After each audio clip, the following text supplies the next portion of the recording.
On me demande souvent, pourquoi es-tu devenu si dur? Ne vous interrogez pas sur la carapace que j'ai dû forger, mais plutôt sur les circonstances qui m'ont contraint à le faire. Laissez-moi vous éclairer.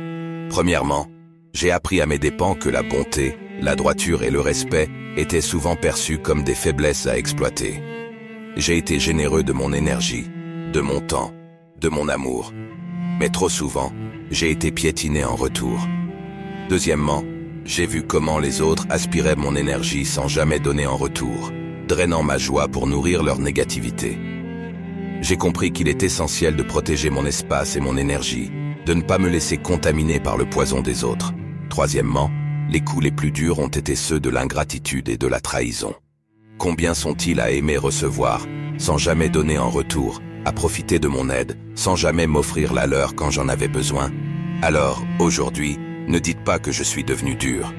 Dites plutôt que j'ai appris à ne plus être le dindon de la farce. J'ai compris que ma propre valeur ne doit jamais être sacrifiée sur l'autel des autres.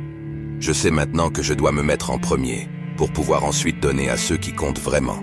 Ma famille et les quelques amis qui ont montré leur véritable valeur. Ainsi, je ne suis pas devenu dur. J'ai simplement appris à me respecter.